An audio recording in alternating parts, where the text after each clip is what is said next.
As the news cameras captured looters from the air, small business owner and genocide survivor Rumpo Chim was on the ground in the middle of it all. It was very scary. It was just like a movie from a movie script. I mean, they were coming left and right from every direction, and I had to point a gun at them. I had to tell them, I said, you need to leave. Chim eventually left his restaurant. When he returned, he found his business vandalized, his sister-in-law's jewelry store burned. And we survived the Khmer Rouge and survived coming up here, getting beat up as a young kid growing up here in the United States when we first came here. Damaged all the window.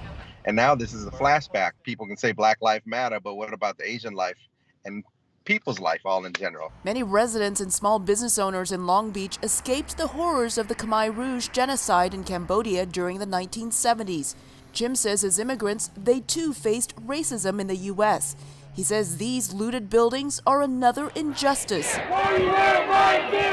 As protests over the death of George Floyd continue across the nation, many Cambodian Americans also want to give voice to their experience over the years. This is not only affect the lives in the African American community, but it affects all of the minority, all their minority. It's just that what happened to us, we didn't report it in most cases. Charles Song sees history repeating itself. He owned a small business in the 1990s and lived through the violence of the Los Angeles riots. I remember my friend and I on the rooftop.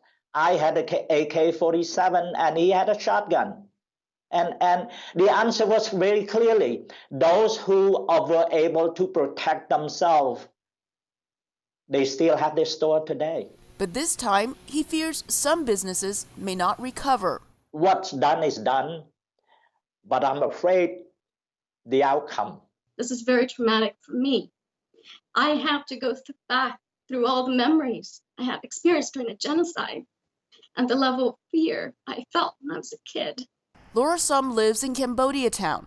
She works in a trauma healing center, helping genocide survivors find peace from the past. She recognizes the symptoms of trauma here. I know the looters are hurting. I know my people are hurting. I know African Americans are hurting. And the only way is for us to come together. And I want to make sure that we don't blame the looters as the cause of all this. The system is behind all of this. For the people who resort to violence for social change, her message is this. You have to practice nonviolence. You have to speak up in a way that you don't hurt people like my own people. This is our aftermath. Elizabeth Lee, VOA News.